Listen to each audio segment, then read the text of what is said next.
Hello. Thanks for downloading this bonus Willow Branches episode.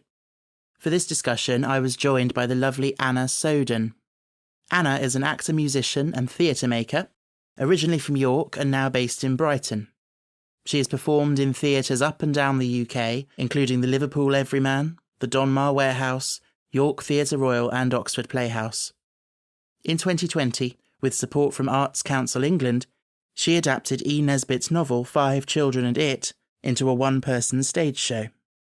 In this episode, we discuss what we think makes the novel so enduring and appealing, as well as Anna's process in adapting it for the stage, especially in the time of COVID-19. I hope you enjoy. Do you believe in magic? In wishes? I wished on lots of things, but I was never sure that I believed in wishes. Until I met the Sand Fairy. It all started when we decided to go exploring on Scarborough Beach. Split up and see what we can find. There's something in the sand, moving about. Do you know what a sand fairy is? Think of a little fairy, a magical wand, little silver wings. Can you picture it? Okay, think of the opposite of that.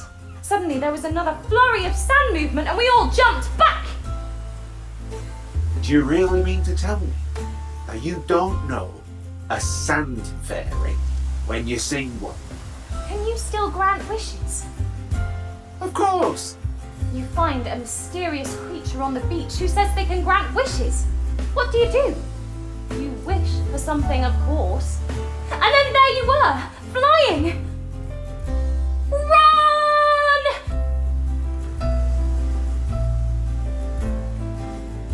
That is a sand fairy. And this is the story of when I met one. If you could wish for anything, what would it be?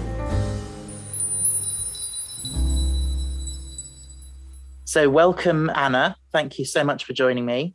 Thank you for having me virtually. So you, as I've mentioned, you've created a stage adaptation of E. Nesbit's 5 Children and It. And it's quite different from the book, I would say, in some ways. But I think you captured the spirit of it and you brought it up to a modern audience. I haven't seen the whole piece, unfortunately. And I'm going to ask you later if, what your plans are for the future with the piece and stuff. And if there's a chance for me to see it in the future, I definitely want to. But I've seen little bits and pieces here and there on YouTube and promotional things. Looks like you got a great reception as well. So really good. I'm just really interested to hear about how you approached it and everything. But I think first of all, I want to just ask you, what drew you to this story, 5 Children and It? Were you aware of it before? Like, had you read it as a child? I mean, why did you feel this was the story you wanted to adapt now in the wake of the pandemic? Yeah, it's an interesting one. I was very aware of it. I did read it growing up. Actually, I'm looking at a first edition now, which is wow. Crazy. Yeah. So my granny had the first edition, which has just been in the house for years and years and years. I actually Googled it the other day and it's worth a lot of money. I think it's worth like maybe like 300 quid. So it's good.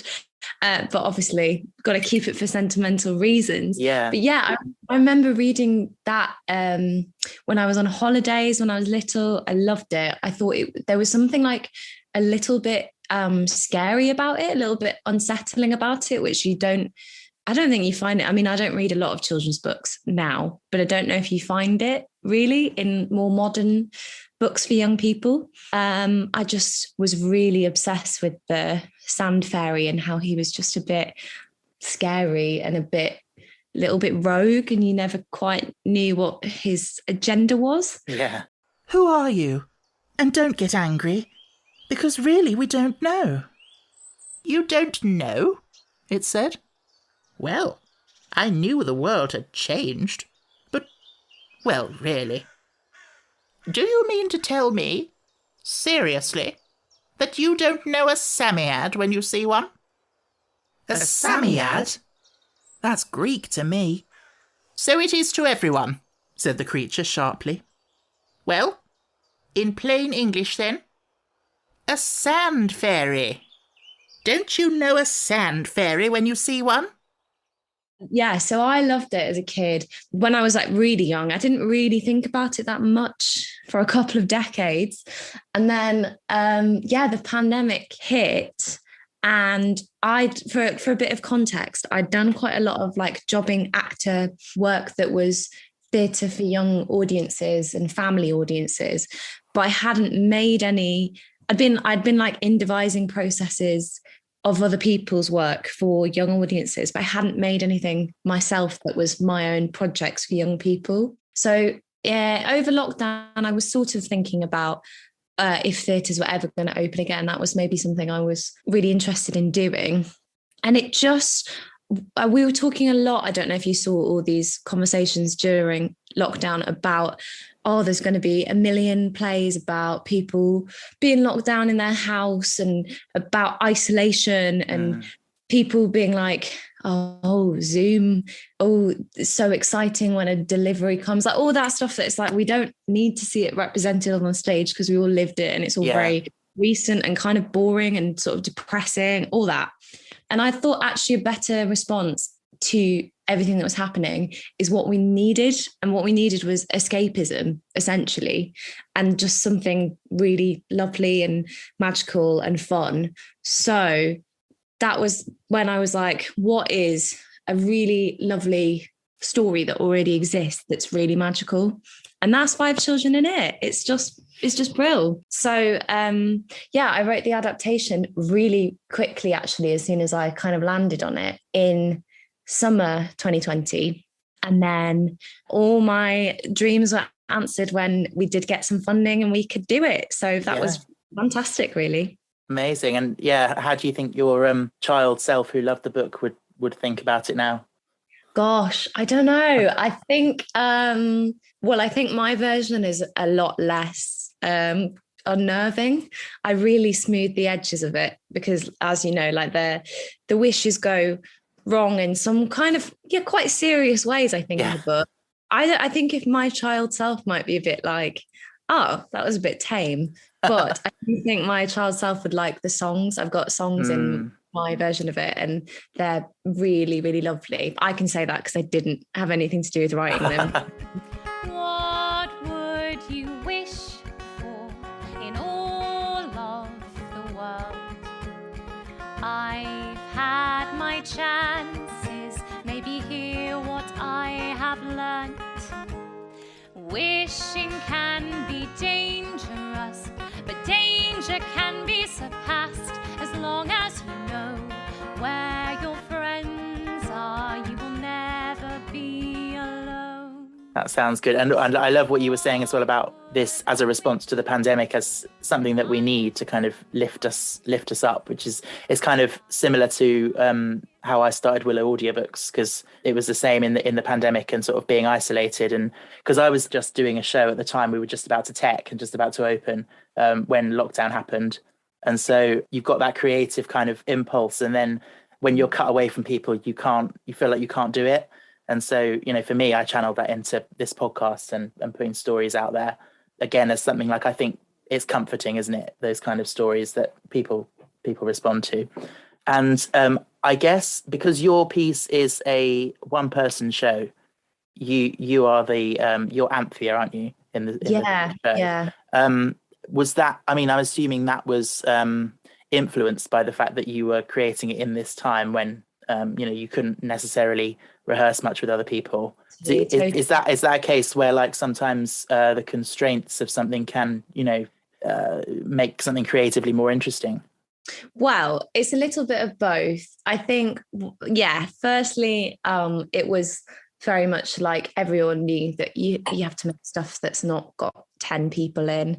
And it's also, secondly, that I find it really difficult to write dialogue. And I don't really enjoy it. I like writing kind of long, sprawling monologues. I think you just have so much more. I'm just really more interested in like cheeky relationship with the audience. And that's just there's just so much more scope to that when it's just one voice. I think it really adds a lot to it, and I think it makes it a lot more theatrical and takes it away from the book a bit more being the one voice.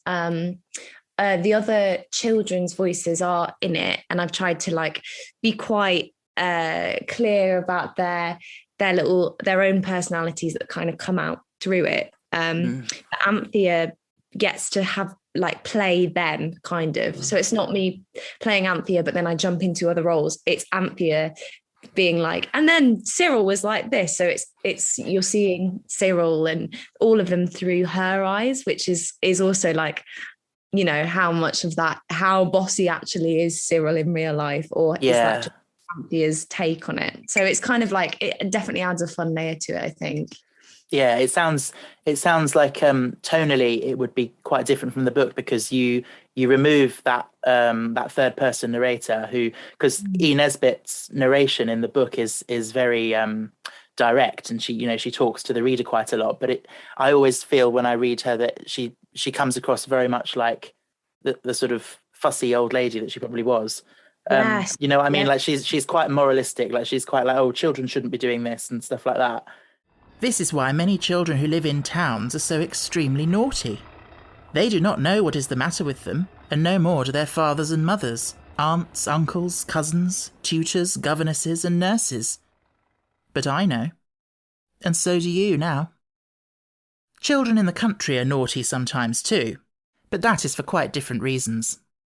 Whereas I guess having it be you as one of the characters within the story is a completely different perspective, isn't it? So it gives you a lot of stuff to play with.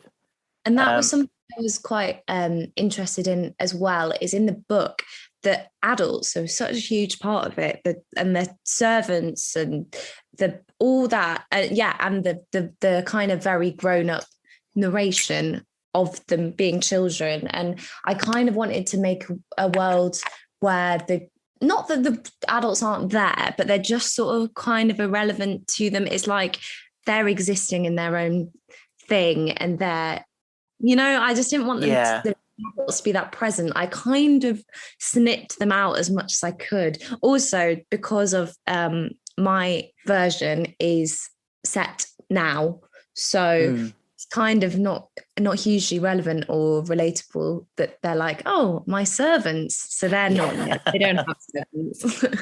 Yeah, what other changes and differences did you decide on? Those are a few quite big ones. One, that it's set now. Two, that it's set in Scarborough, and the Sand Fairy lives on Scarborough Beach.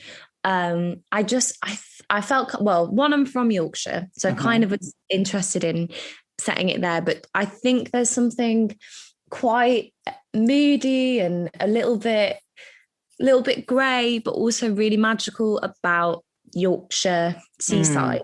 And I just love that idea that the Sand Fairy is a little grumpy Yorkshire man. Not man, but I just thought that really a lot to hit it. Like, he just is northern, he just is. Now that's enough for you. I'm going back to bed.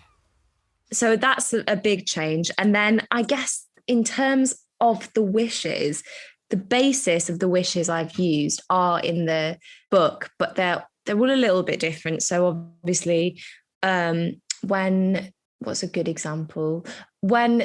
This was actually a really big thing writing it, is working out those little changes of just those slight tweaks that make it more relevant to young people today. So I had the bit where they went and they got the I think it's plums from the tree when they go and fly, and they like steal the plums. And presently, they all began to feel extremely hungry.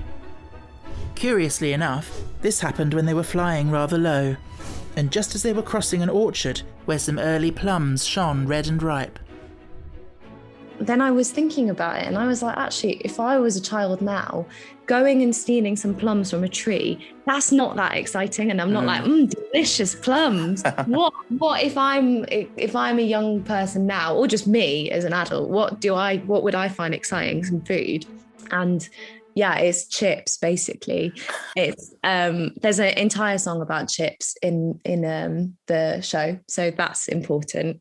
And the ending's a little bit different as well. Without I'm gonna spoil it because it's fine. It's not about the end, it's about the journey together. That's what the show is. But in the end of my show, the children are like, we can't wish for things anymore, they go wrong. And also I've realized that I don't need to wish for things because I actually have got a pretty good deal and my life's already really magical, and we actually don't need a fairy because we just have a great time. And so they're like, oh, we have one wish left that can't go wrong. So they wish for the sand fairy to have a magical sand palace to live in and be happy with his home, which is very much on the theme of like appreciating where you live and where you're from, especially in a time where you can't leave where you live in your local area because we're all locked down. Or when I was writing it, it was things were open, but you couldn't go on holiday and you couldn't really like travel around the country that much. So it's kind of on that sort of theme, really. That sounds like a really good message, like to include. Were there any elements that when you were, deciding what to include in your version, you thought, that's not necessary? Yeah. Oh, I mean, obviously there's a lot of questionable. Yes.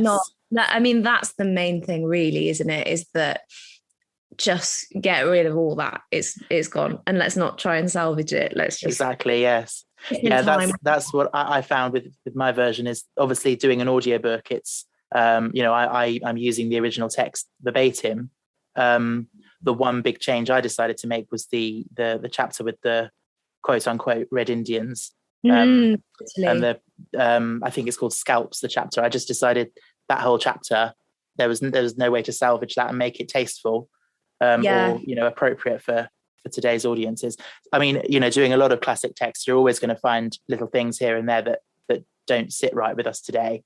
But then when it's sort of so ingrained like that, you kind of have to make those decisions. And speaking of that, I wonder if you've, because Five Children is technically part of a trilogy. There are two sequels. I wonder if you've read the other two.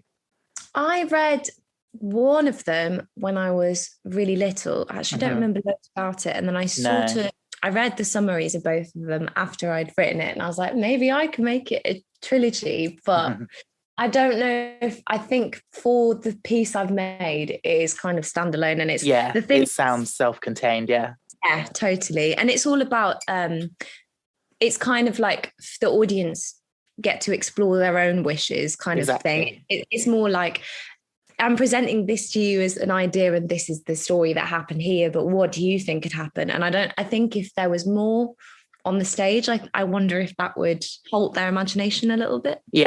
Yeah, I would. For what it's worth, I wouldn't recommend the other two books. Well, I've read the second one. I read it after I'd done the first book, and it was. I got about a third of the way through, and I thought, well, I might as well finish this, because I've started it. But it was in terms of the questionable stuff and the racist elements. There was an awful lot in the second book. No. Because the premise of it is to do with them sort of traveling around to different parts of the world, and so it's obviously a very sort of English centric view from that time of very stereotyped views of different peoples and cultures and stuff. So it's very kind of awkward to read, so I haven't bothered with the third one. But that's the thing, even though you've got these issues that we look at nowadays, there's still so much, particularly in that first book, that is obviously lasted for a reason. People still love this book. And there's the like basic elements of it. Like, I think that's what I've taken from my shows. The basic bones of the story are so good that actually and I'm sure it probably was inconsequential that you took that whole chapter out when you were recording the book, because it's kind of, there's not, although the wishes have things, they learn different things, it's more the bones of they wish for a thing that they think they need, and they actually don't need that thing. And that's certainly the kind of moral with mine is, that they wish to be beautiful, and actually then nobody they know recognizes them, and then they suddenly realize it doesn't matter. And we've got a lovely song in the show, which is "You're the Only You," and it's really lovely. And despite our differences, our many, many differences, there is a place for you too. Despite what your worries say, push those worry clouds away. Remember that you are you, and the only you. those sort of morals that are in the original book are really timeless. Yeah, absolutely. So speaking of songs and things that you mentioned, I was going to ask you, what was the process like once you got into the rehearsal room, for example, and, you had your creative team, you had a director, composer, and so on. Can you tell us a bit about the process of getting it on its feet? Yeah, I mean, it was a little bit different from usual because obviously this was all happened at the end of 2020 and the beginning of this year. So it was all a completely COVID-made show, which actually I will say has changed the nature of it a lot because a lot of work I'd done before, I'm going off topic a little bit, but I'll come back. But a lot of work I'd done before was very mixed performance and facilitatory. And I thought this show would be so good like that, to be like, let's take a bit of the show. This wish has happened. Now everyone write down your own wish and let's explore those. And then let's decide what the last wish will be together. All that stuff, which we couldn't really, it's much more a traditional theatre show with a little bit of interaction now because of the pandemic. So that was very different. So I approached Kate Beasy, who is the director of the show. I worked with her when I was a small one in York Youth Theatre many moons ago, and she was the youth theatre director. So she directed me as a child, and when I left we kept in touch, and she's a fantastic director in her own right of professional work, and she's brilliant, and she produces amazing work with young people as well. So I kind of thought, like, who better to direct a show that's for young people, like, who knows them better, really. And I'm so glad because she's fabulous and fantastic. So I had her from the off, and then I got Jim Harborne, who is the composer, and he wrote the lyrics as well, which are so brilliant as well. And I met him in Edinburgh in 2018, and I went to see his show called The Myth of a Singular Moment, and it was incredible. It was like this really beautiful folky score underneath it with like all these swelling songs, and it was just so moving. And yeah, I met him and I said how much I loved it, and he turns out to be from York. So when I managed to be like, yes, I've got some funding, I can actually hire a composer, it was a no-brainer. And I'm so happy that he agreed to do the project because his songs are just ridiculously good and so much better than I imagined in my head. And me and Kate, essentially, we did an R&D in October, which was a couple of days just working on the script and sort of structurally rearranging things. And that was when we worked out the ending. And then we kind of went, okay, we need this song, this song, this song. So we need a song about wishes. We need a song about being beautiful. We need a song about, it was a very tall order. I said to him, I was like, we need a song about chips. It's just got to be an amazing ballad about chips. And he's written it. It's called the Chip Song. And it's so good. Yeah, you would love it. And then at the end of the wish about flying, there's a song called Wouldn't You Rather Just Walk, which it's just so, he's so clever that he's written it. I basically was like, there needs to be a song about sometimes you need to go on holiday or you need to go away to come back to your house to realize how much you missed it, like the smell of your house and how much you appreciate it. Or sometimes you need to get like caught in the rain and be really cold to appreciate coming in, having a cup of tea and being like, oh, I'm all right. Wouldn't you rather just walk than fly? Wouldn't you rather take time passing by? Isn't it cool just to feel the grass below? So, I mean, that's the vaguest thing ever. And we were like, write that song. And he's written it. And it's just so beautiful. And Kate's kids said to me the other day, they were like, that's my favourite song. I love it. And it's just really sweet and sensitive. And anyway, yes. Wow. It was very strange working with Jim because it was all done remotely because he now lives in Edinburgh. So we did all of it over Zoom calls. So he's very clever and brilliant. But yeah, the other person on the creative team is, I don't know if I should come to it yet, the old Sand Fairy creator. I was going to ask, that was my next question actually. Okay. So go on.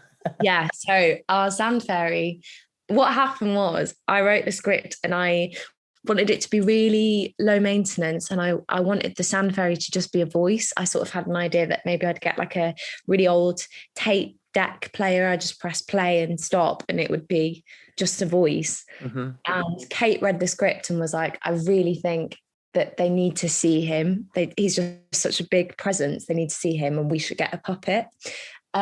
So we got Donna Taylor, who is a puppeteer, prop maker, artist, who's also York based. So I think it's an entirely York Yorkie team, which is really nice. So it's a northern show. It's hard.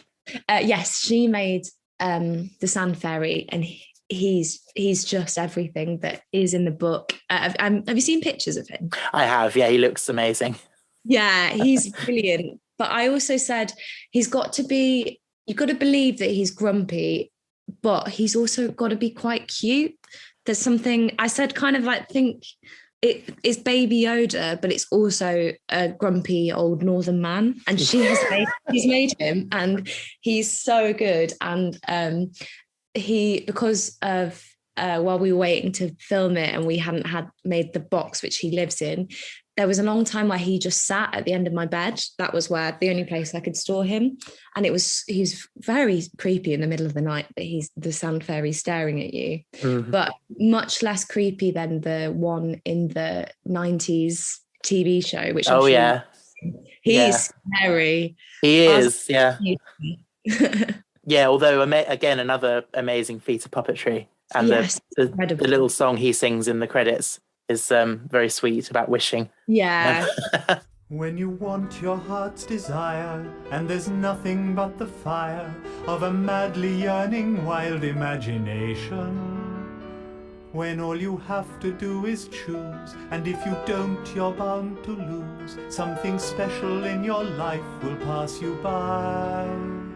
Yeah. So your one looks quite big. It's quite a presence on the stage. Yes. I went to pick him up, and this was December. This was pre-Christmas last year.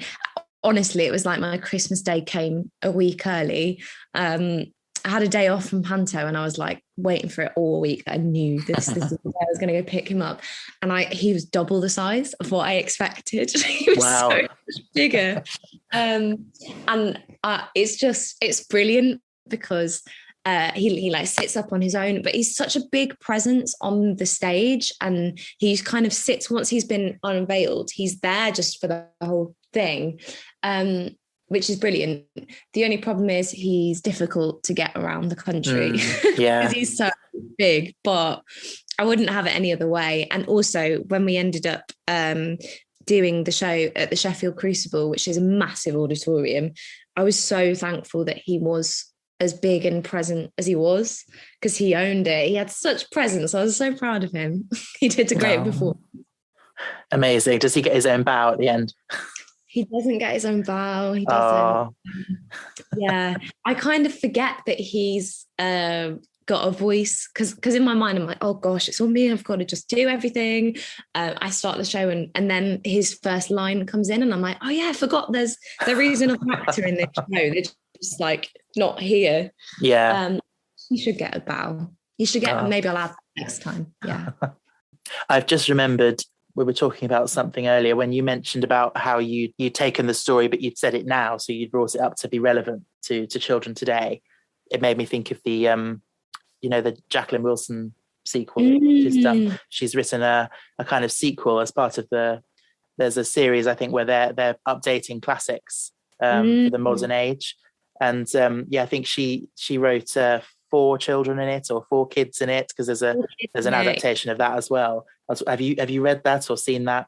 I didn't read it. I didn't know if it was a book, actually. I have seen the film because my director, when I approached her about it, she was like, yeah, I've just seen the film with my kids. And I watched it. Yeah. And it was, I think it's very, it is very up to date. I think that's the thing. I was like, oh, is it worth me doing this? Is this just going to be like a very low budget version of that film? I can't get, who is it? I think Russell Brand's in it. I'm like, Russell Brand's not in my no. Well, we maybe would sell tickets if he was, but but then I think I saw it and it was very up to date. And I don't know if have you seen it? I've seen it, and it is very modern, whereas I feel like yours is up to date, but also retains that kind of classic heart. The original. I tried to make it kind of timeless, that it's modern, but it's got a slight nostalgic feel. That was kind of my brief to everybody working on it. I remember seeing your the buckets and spades and things on your sets, and it is very nostalgic, sort of even for adults watching it, I'm sure would have had a sense of childhood it was that's what Kate said a lot, was like it's summer holidays when you're a kid, and it's staycations, and I mean actual staycations where you're in your house but you're on holiday, not like, oh, we're staycationing but we're going to bath for a mini break. That's a holiday.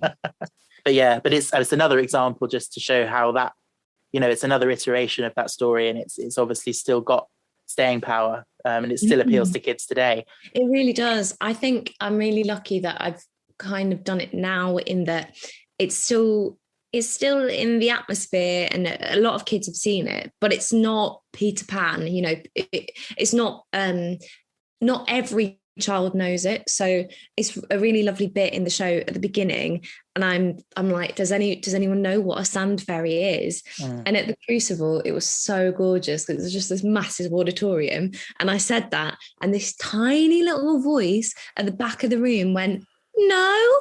Oh. Well, I'll tell you, you're in the that's perfect place. That's just what you want, really. Yeah, it was so sweet. Yeah. So what has your audience reaction been like? I've seen you've got a video that's a little compilation of some of the comments that you've had. Looks really positive. So I mean, how's your show gone down? Yeah, well, that video is from so we were meant to perform it live and debut it in January, but obviously that didn't happen because of the COVID situation. So we filmed it and we shared it in April. So it was really strange that the first audiences were not live children, so I didn't really know how it was going down, and getting those videos back that are in that trailer was so lovely to see that they were picking stuff out, and then I was getting messages from people basically just being like their kids liked it, and I was like, I'm so glad, because I was terrified I accidentally made a show for adults. I don't know. So it was a strange process that wouldn't usually happen with a show, especially for this age group. So we got the Crucible date booked in, which was in May, and I just thought, the first time we can't perform it for the first time to live children at the Crucible. That's just terrifying. I just don't want to start doing the show and then like just start chatting, because that's with kids, it's like if they're not interested, they're not interested. So we did a dress rehearsal at a primary school, which was so exciting, and it was we wanted to sit them all in a massive semicircle to kind of represent what it might be like in the theatre, and they all just came like directly at my feet, so I had a playing space of, I couldn't move really, it was just me and the puppet and we weren't moving, but they were so enthralled, and that's not me shouting about my amazing performance. It's just such a good story, and they had never heard of it before, and so as soon as we did that, I was like, oh, this is gonna work. And we've had lovely audiences, and we've done it. Yeah, we did it in Sheffield. We did it there. We did it at a mill outside, which was it was so sunny, and then all the kids were like running around playing afterwards and meeting the sand fairy. And then we took it to Latitude Festival, and again I had just so many conversations with children afterwards who were like, I would wish for, and then just monologuing at me what they would wish for, which was lovely. So yeah, I think it's amazing. I think they like it, basically. Yeah, and that's what you want from theatre, isn't it? Like any age, you want people to come away and be thinking about it and like applying it to their own lives and everything. So you've obviously had a great success there. And you say about you took it to a primary school, that it makes me think like it is a one-person show. It sounds like quite a simple set and stuff. Like it sounds like it's quite versatile, and you could take it to all sorts of spaces. Yeah. When I first wrote it, I imagined it was going to be in the corner of a library, and it would be a library touring piece. And then just because of the way things have turned out, it's not been that at all. But because of it is basically a piece of storytelling. So I just wanted the set to be really minimal. And so, yeah, we have managed to do like a massive auditorium, an outdoor theatre at a mill, all these different spaces that, yeah, we wouldn't have been able to do, I guess, if it wasn't so versatile. But going forward, I think it sits in studios, we're thinking, and maybe a couple of like outdoor festivals. Yeah, so I guess we're leading on to like where it's going in the future. Yeah, that was my next big question. Like, I don't know how set in stone your plans are. It may all be up in the air, but have you got any ideas about what's happening? Yeah, it's still in plans at the moment. I've got some lovely people working on producing it, because I also kind of burnt out. That I was like, I can't write, be in it, puppeteer, sing the song, and then like produce it all. It was a lot, and I think I just wanted to expand the team a little bit. So anyway, I've got some lovely people who are planning hopefully a tour of theatres April till September around next year. I mean, we'll see, because it's all very up in the air, but long term I really want to tour it and keep it going. It's just such a lovely show to perform, and it just feels really no, it's not necessarily a summery show, but it just feels really like you're on holiday. That's kind of the vibe of it. So that's a really nice thing to perform, I think. Yeah, it sounds, and I could just tell by the way you talk about it as well, how much fun you've had working on it and taking it around and everything. So yeah, I will definitely be keeping my eyes open and really want to make sure I come and see it at some point. I'll let you know if it's anywhere near you, hopefully. Thank you. Yeah, please do. Just outside of Five Children in It, do you want to tell us, are you working on anything else at the moment? And where could we find out more about you and your work? Yeah, I actually have just finished debuting my other show, which is very not Five Children in It. It's a two-hander piece of gig theatre called Mad for Our Daughters, which is very much a show for grown-ups. That's sort of again, it's a storytelling piece with live music, live folk music, that's very, without going into it too much, it's about women, and it's like coming of age kind of story. So I've just been working on that, and just doing little bits of acting and stuff that I haven't written, which is really good, because it's much easier to learn and be objective and not stressed about it. So I've got another panto coming up, which I'm starting in a week, so that'll be nice. It'll be nice after it. It's been a lovely year working on Five Children in It, but it's going to be really nice to put the power in someone else's hands and be like, I'm just going to say the lines on the page and not worry about if I've said chips too many times. I can understand that. So the Five Children in It and Mad for Our Daughters, they're both with your company Strawberry Lion, is that right? Yeah, totally. I kind of set Strawberry Lion up when we got the funding to make Five Children in It, mostly because I didn't want to spam my friends on my like personal social media. But yeah, it's kind of gone.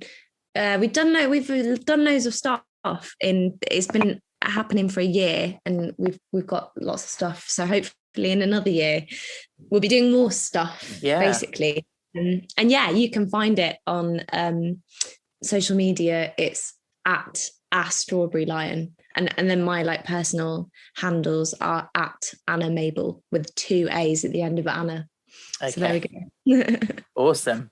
And I'll put all that in the show notes as well, so people can find that. But yeah, thank you so much for talking to me. Thanks for having me. It's been a great to hear your insight into the story and your process as well. It's the first time I've had someone on to talk about an adaptation, or particularly theatre. And as for me, I have a theatre background as well, so it's been really nice to have that chat. Yeah, it's lovely. I feel like maybe we were both hit with the same inspiration of lightning during lockdown. It's like 5 minutes is the thing, and I don't know about you, but it was such a creative outlet for me, and really got me through a really difficult year working on it, having it to work on. And I don't know if you feel the same, but absolutely, it's just, and hopefully the same going forward. It will continue to bring people joy. So thank you very much. No, thanks. It's been lovely to chat. If you could have a wish come true, what would you have? I say, let's go and dig in the gravel pits. Oh, I felt fur. What on earth is it? Do you mean to tell me that you don't know a Samiad when you see one? A Samiad? A sand fairy. I wish.